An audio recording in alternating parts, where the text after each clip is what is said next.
Greetings, my friends. Please consider supporting me in my war to save pop culture by subscribing to my channel and possibly even becoming a channel member for exclusive videos, access to Doomcock emojis, and more.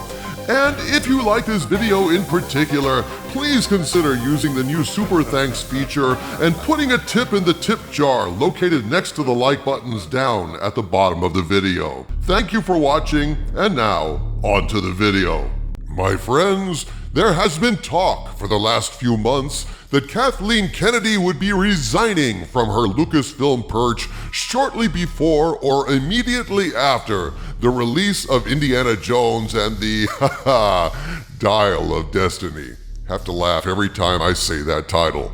I have often made the analogy that Kathleen Kennedy is like a vampire in an old Hammer horror movie. She can be vaporized to powder form, and you still can't be sure that she's gone. Because spill just a little blood on that powder and boom, she's back, baby. Well, my friends, if Kamran Pasha's source is correct, it appears that her fate is sealed, and that Star Wars Celebration 2023 is going to be a big Viking funeral for Kathleen Kennedy. I have an exclusive interview with Kamran Pasha about what he's been told about Kennedy's impending Viking funeral by his source inside Lucasfilm, codenamed Sparrow, and I'm proud to present this to you today. Please note that it was late at night for Kamran when this interview occurred, so he gets his dates all jumbled up, which he corrects later in the video when I ask him about it. But for clarity's sake, here's what he's talking about. The Viking funeral is allegedly going to happen here in a few weeks at Star Wars Celebration 2023. They are skipping Star Wars Celebration in 2024, and the next one is scheduled for 2025. So early in the video, when he says the wrong years, cut him some slack, please. Either he was tired due to the lateness of the hour, or he's a time traveler. And so, without further ado, my friends, here is my conversation with Kamran Pasha. Let us turn our eyes now to Lucasfilm and the reign of tyranny of Kathleen Kennedy. Now, we have heard some amazing things about what is going on with Kathleen Kennedy in regards to Indiana Jones 5, and her struggles to remain in power that my Hollywood spies have leaked. But apparently it is all in vain, because you, sir, have heard from a source something that my sources have not as of yet heard. And I would love for you to tell us about what is going on with Kathleen Kennedy at Lucasfilm.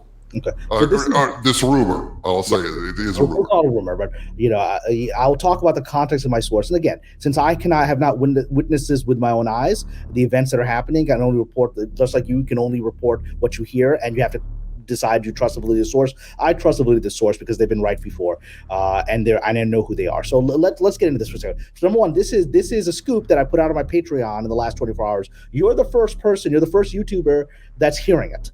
And I think you're the first person who's going to report on it. And we should actually know within a few weeks if this report is accurate. We should actually know very specifically if it is accurate. It's not just a theoretical thing. Like, we'll know, right? And so this is what the report. So this is coming from a very special Disney insider who I've codenamed Sparrow inside my Patreon, who has been coming to me for several months with direct information of what's happening in Lucasfilm, including HR memos, all kinds of things, of stuff that is not available to most people within Disney, and this person has access to these things, right? And has access to the players involved. I have actually as of now, I've met them. Before I was working with intermediaries, I've now met them. I've confirmed their identity. I've confirmed their access. So I trust them. All right, so I'm just going to share with you the information they've got, and we can present this as a rumor because this is, again, coming from someone. But I'm going to share. But this is coming. You know who this is coming from. Yes, I now know that you have personally spoken to. Yes, and you are personally convinced that they are being truthful to you. Yes, I am excellent. I've confirmed that they're working within Disney. I've confirmed who they are. I've confirmed their access, that they would have access to this information, which is not access that most people have. And I've confirmed their relationships with the principals involved. And so I have confirmed all of this. And and with that knowledge and with the fact, the details, the information they've given me in the past, I believe them to be telling me the truth consistently. I know the reasons why they're willing to do this. They've told me the reasons, their personal reasons for putting their career on the stake to bring down these things inside of Lucasfilm. And so I believe the reasons. It's not just, why am I putting this out there? They've told me why they're doing it. So I understand all of it. So I'm presenting to you something I believe to be true. And in a few weeks, I think we'll find out if this is indeed true. So this is the most recent information. So they came to me 24 hours ago with amazing information from inside Lucasfilm. So we know the Star Wars celebration is taking place, I believe, in the UK in just a few weeks, in early April. Okay. And another thing we've confirmed, the Star Wars celebration announced just a few days ago, they will take a break after 2023, that they will not be doing a Star Wars celebration in 2024. That's been, I believe, officially confirmed by Star Wars. It was reported a few days ago. And so they will probably restart in 2025. So that's another bit of interesting information. My source, Sparrow, has now explained what's happening. And so this is their claim. They have told me that this celebration, the 2024 Star Wars celebration, is in essence really a goodbye Kathleen Kennedy celebration. That the entire celebration is being organized as a tribute to the great success of Kathleen Kennedy in her career and at Lucasfilm. And so the panels, the news junkets, all of this is being organized not around all the wonderful new Star Wars that's being developed.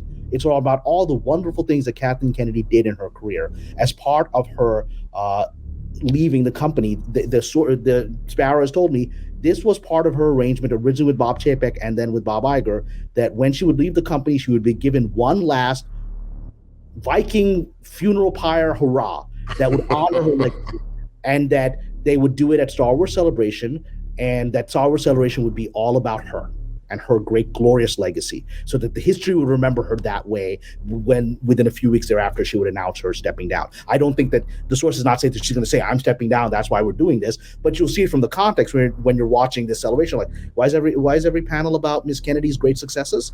Why are there so many history? So the reason they know this is that they have seen with their own eyes, they've seen the press junket that's being created, the press materials for Star Wars. So they have told me they have seen with their own eyes the press materials that have been created that are going to, and they've seen the panels and things, the panel plans, they've seen all of it.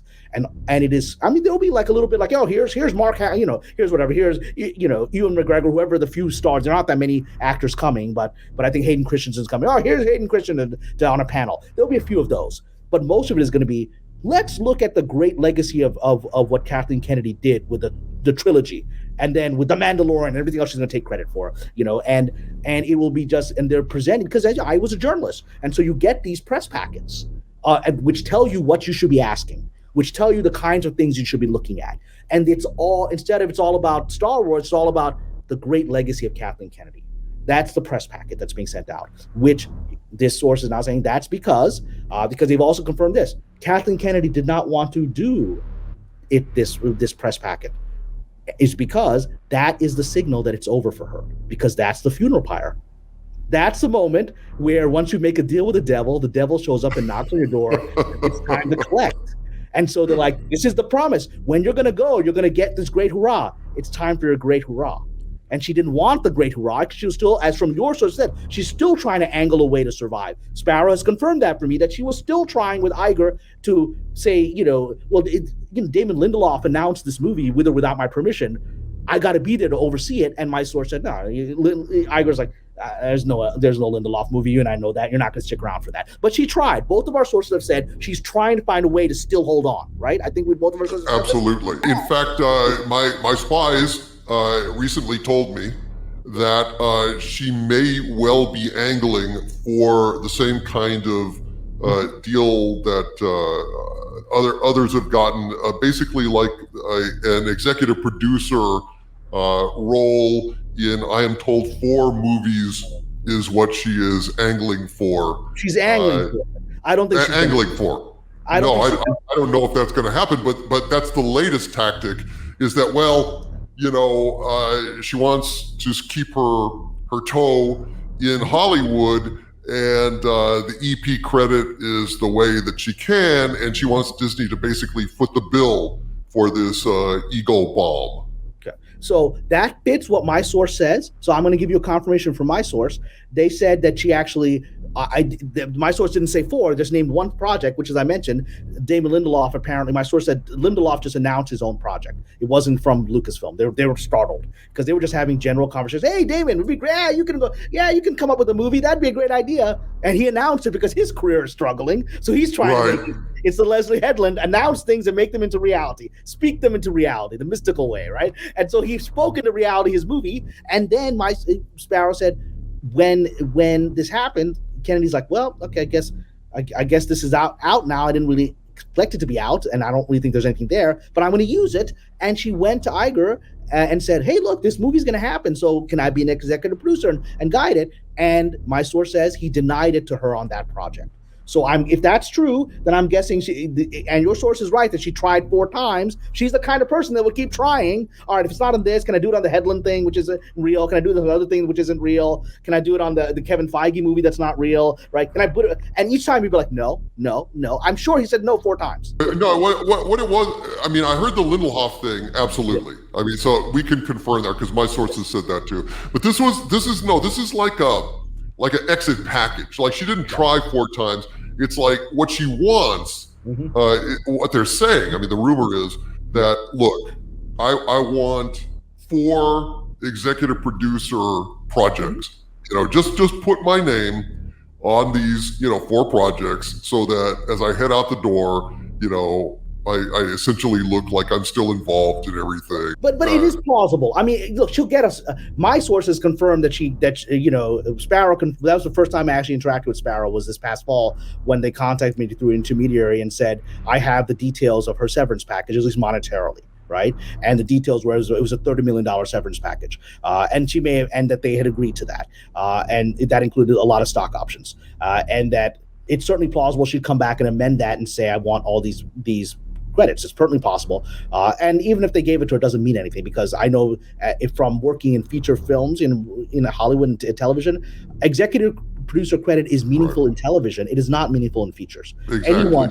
It's just an empty credit. Anyone who is involved and is powerful will get that credit. It's not a meaningful credit. It doesn't mean you're involved. The executive producers don't get the Oscars when the Oscars are given. It's given to the producers, right? Exactly. They do the actual work. Line producers. Executive producers can be anybody from the uncle of the president of the company to somebody that wrote a check for $100 million and. I mean, it's an honorific kind of thing. Yeah, and it's actually for the best because let's say that all of this is true and the Miss Kennedy is out by the end of this year, whether she gets empty credits moving forward for a couple of years, whatever. But she's essentially out. She's eventually forced. She's finally off the payroll. All right, and then she's gone. They need time to get the new organization running, to figure out their new projects. They can't announce anything next year. That's the other sign that she's out, is that if there's no Star Wars Celebration in 2025, it's because they need a year to get on new footing with new people. If they're cleaning out the flying monkeys, as I call them, my sources said most of the Lucasfilm Story Group will be let go. They already have an HR list that has listed them. I've seen the list. And I've seen the reasons why some of them are being let go. Some of them are being let go, not just because they're incompetent, but some of them have, let's just say, quote unquote, HR problems, which I think you know what that means, certain harassment issues. And so I've seen the HR list that my source showed me of the people that are to be let go once she goes. And so they have to reorganize Lucasfilm. That's going to take at least a year. They can't do a celebration next year. The very fact that they've announced they're not doing a celebration is evidence something big is happening, that they need time to get back on their feet. Yeah, that makes sense. So, but I've heard some dates going around. So you're saying that 2020, like this year's Star Wars Celebration, and then next year they're not having one? Or you're saying 2025? No, they are having Star Wars Celebration in a few weeks in the UK, right? In April, I believe, right? So that's why the press packet is being created now, because they've got to get okay. There was a little confusion because you were saying in 2024, and then you said 2025. So that's to clarify. So there is no celebration in 2025 as of now. They're taking a full year. You mean 2024? There is a celebration in. I'm sorry. I'm getting confused. I'm using that. Yeah. I'm already jumping ahead of here. You're in the future. I'm living in the future. Back to the future. It's 2023. There is a Star Wars celebration in 2023 in a few weeks. There will Right. be no celebration in 2024, and there will be a celebration they plan in 2025. So Right, okay. 2024 is the whole. And so let's clarify the numbers. And the idea is that Ms. Kennedy will move on likely this summer, shortly after Indiana Jones, and then she will move on with the glory of this having been this great, spectacular event that honored her, and that's the last thing the media will remember before she steps down, right? And this is exactly what you need to do with someone like this, who has 40 years of blackmail on people. You've got to give them this kind of farewell, right? And you got to give them this grand legacy, right? And then away they go into the shadows after that, and then all the media remembers is this glorious, Maoist type, honor the great, Yeah, right. everyone, all the Red Guard chanting together. Yes. I guess I'd like to end this with the question, the central question, which is why all this hoopla about Kathleen Kennedy? Why not? Why are they so scared? Why are they so eager to placate her? Why don't they just get rid of her? They have brought Star Wars to the point of absolute ruin, existential extermination. They're doing the same thing with Indiana Jones 5. Willow, for Christ's sakes, was a massive failure. I mean, it's just this woman poisons everything she touches. All of Hollywood knows it. I mean, okay, yeah, so she'll bitch about, sexism or whatever, but they could just come back and say, look at the shit, they could release numbers. I mean, I don't understand it, and I don't think I ever will, because it's just so terrible. Because I want you to go deeper into your supervillain helmet here. Think from the point of view of a supervillain. How could someone have this authority? Because you're right, the economics don't support it, right? There have been other successful women that have had failures and have been moved on from their position. So the world isn't going to end, right? I don't think anyone really believes the mythos that Miss Kennedy has tried to create, that she's the first great female studio head. That's not even true. Mary Pickford would like to have a word from her back in United Artists in the 1930s, right? Let's go back to that, So this, I think, a lot of, there have been quite a few female studio heads, right? Sherry Lansing at Paramount. This is nothing new. Exactly. She was huge. Yeah, and Sherry Lansing had her moments where she had her downfalls. She got back up on her feet. So the world didn't end. So you have to ask from a supervillain, why would that be? And the only supervillain answer is, it's because we're dealing with a supervillain who, let's just say, has a safe of all kinds of private information that they built over 40 years against the most powerful people on the planet, right? In the same way that a certain gentleman, who was working with the most powerful people on the planet, dies in his jail cell, right? Right. There's certain people that have information that if you release that, the world ends as you know it. And so that is the only logical explanation, because the economics and the history and the prestige and the most powerful woman in Hollywood story that nobody believes isn't the reason. So you're left with the only reason that's left, right? The supervillain reason. So, I mean, you're left with that because the world would not have ended had Miss Kennedy been let go after Solo. The world would not have ended. Hollywood would have gone on. There are other talent. If you needed a woman CEO, there are other talented female leaders who could have taken that role. They're out there. They exist, right? And so the world wouldn't have ended. But the world would have ended for a lot of people had that happened. And so it didn't happen. Cameron, I want to thank you for coming on the show. I want to thank you for speculating with me on these pressing issues of the day, because it is fascinating. And, you and I are very similar in a lot of ways. We both love beautiful women. We both love classic Hollywood. We both love excellent writing. And we're both mystics. We're both mystics at heart. That is absolutely true, and we do need to do another Piercing the Veil. But please, Cameron, plug your Patreon page, because it is outstanding.